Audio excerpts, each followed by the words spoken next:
A great kit is made with small details. And for the G36 fans out there, there's been some small details missing. Welcome to the Gear.Locker, and today I'm going to show you one trick to take your G36Ka4 to the next level.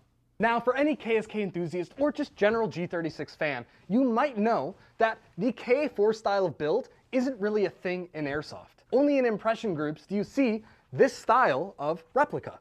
And one thing that's been wrong on every single one, except when using real parts, is this top rail here. There are some key differences between this and a real one that, if you know what you're looking for, you'll never unsee it. That is until today. I'd like to introduce to you a piece that will change the game, and that is from Clutch Precision, their G36Ka4 Top Rail. Now you might be thinking, Clutch Precision makes VFC gas blowback parts, and they do it damn well, but this isn't supposed to fit an AEG. And that's where you're kind of right, but you know me on this channel. I pride myself in building out one of the most accurate G36Ka4 AEG builds out there. And this is one of the last pieces of the puzzle. So I talked to Clutch Precision, and they agreed to send me out one of these so I can show you guys how to take your build up a notch. Now you might be wondering why you want to do this upgrade in general. Well, of course, it's going to be more accurate, but what's different? This is the standard Ka4 top rail that comes on the G36X made by AEGs. And it's actually about the same design as the ones made by UFC, S&T, and WE. What you'll notice is a monolithic upper rail with a front integrated sight and a rear sight. You'll notice that the rear sight sticks out a bit, as does the front sight, and on the bottom, as a reinforcement plate, you'll see some thin aluminum here. The Clutch Precision one does that entirely differently. This is an entirely aluminum piece. No wobble and 100% rigidity, just like the real one. You still have that monolithic upper rail, but this time numbered, an integrated front sight, and an integrated rear sight that is hidden. What you'll notice is on the back, you only see it stick out a tiny bit there. Whereas on the standard plastic Airsoft one, it's a huge block. The underside is perfectly clean with no reinforcement plate needed. Again, this is one solid piece, which means that you can confidently mount any optic, night vision device, or thermal, no matter what, and not have to worry about it. Some other features that I appreciate are the inclusion of the screws here. These are Phillips head screws, which is accurate to the ones used on HKG36s. And again, I just want to highlight some of the differences here. In addition to the materials being completely different, notice that rear sight. It is very stark and easy to see once you notice it. In fact, go on to most KSK Reenactors Instagram pages or YouTube videos, and if you notice this big block out there, they're using an Airsoft one. Getting a real one is also very expensive, and this you can get to work on any AEG G36 model. That's right, I've tested it on Aries, it can work on JGTM, but I'm going to show you guys what I do to my G36X. The modification is gonna be the same no matter what. So let me show you what you're gonna need to put this on your G36 replica. The first thing you're gonna need is a screwdriver with a Phillips head. Next, you'll need some sandpaper. This is 220 grit, very fine stuff, but it'll do the job perfectly actually. Next, you might wanna get a screwdriver.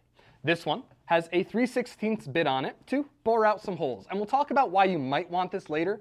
It might not be necessary depending on the tolerances of your brand, but I found that this just helps clean it up overall. And of course, like any true mad scientist, I tried it with a piece of scrap, so I'll show you what I mean by that. This is a broken G36 body. Don't ask me how I got it. It's Aries brand. But if you'll notice, once I've got this lined up, it slides right on really solidly. There is no wobble whatsoever, and all it took was about 5 minutes of my time and those tools. And once again, I wanted to give a huge thank you to Clutch Precision for sending me these parts and agreeing to let me work on this project. Because truthfully, it's only a minor difference in tolerances, and they produce absolutely fantastic parts for VFC gas blowback replicas and some general KSK related things. So stay tuned on their website because they're releasing some pretty cool stuff out there. Check it out in the description below. Cover your eyes, children. We have a naked G36 here.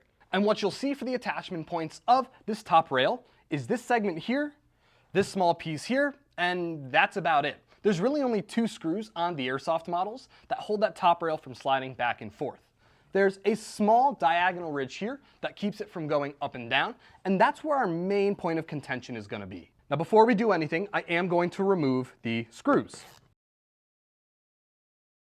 So I'm all set and I'm ready to do some minor modifications to the body itself. Now the first thing you're going to want to do is take the sandpaper here and rip off a small section of it. Or if you have another method for clearing away some plastic material, be open to trying that too. This is just a method that I found to be quick and easy. And you're going to want to sand on 3 parts of the base body. This right here, which you'll notice is slightly raised and angled outwards. This part here, which has the screw hole, just that underside there.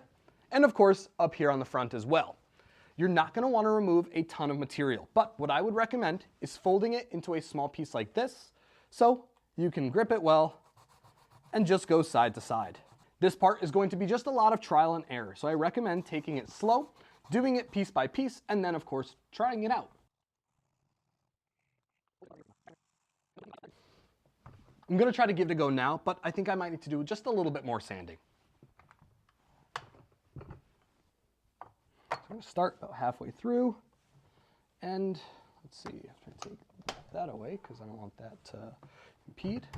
Yeah, it's a little bit too tight for now. What I'm noticing on this particular model is that it's giving me a little bit more tension up there. I'm sure I could put some silicone oil on there and force it on, but I think I'm going to sand down the tops just a little bit to be able to get it to fit maybe a bit better. Alrighty, so with a bit more sanding and some liquid encouragement, I've got it partially on. What you're going to want to do now is give it some love taps from the back. I recommend taking a rag or something soft that you can put on there. If you're using a hammer, or a rubber mallet would be fine as well. But once you do this, it is going to be a lot harder to take off. And that's the general idea with G36 bodies and the top rails in general. You don't really see any that slide on super easy and off super easy. So I'm okay with this, especially because I'm going to be keeping this a Ka4 build. And because of the awkward angle, I'm going to be doing this part off camera, but I'll show you what it looks like once I've got this gently love tapped on.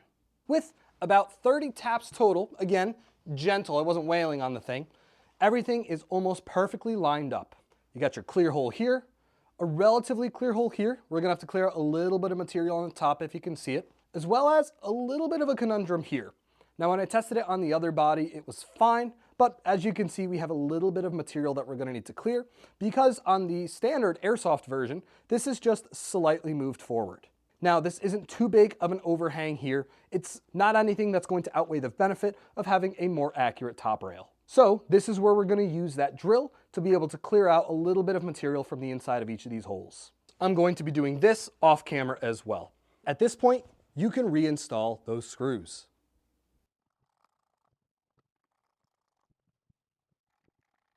And there you have it, it's installed. As you can see, that was very easy. A few very simple tools, a little bit of elbow grease and maybe some real grease, and you can get your G36 from going FARB to FAB. Now with that being said, this is going to be just a tad difficult to remove. Given the nature of the G36s in general, you're going to have to find a spot to kind of hammer away at it, but again, gently so that you can remove this. I don't recommend it though. This is a sweet piece and one of the best top rails that you'll find out there.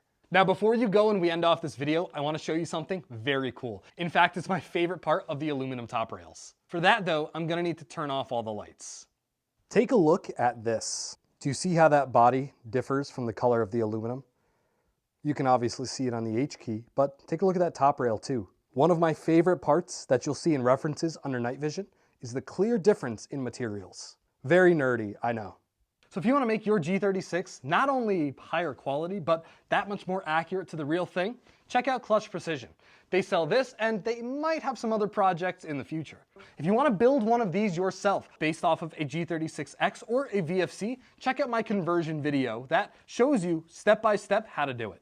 Thank you so much for checking it out. Stay tuned for more. This is the Gear Locker and we'll see you guys in the next one.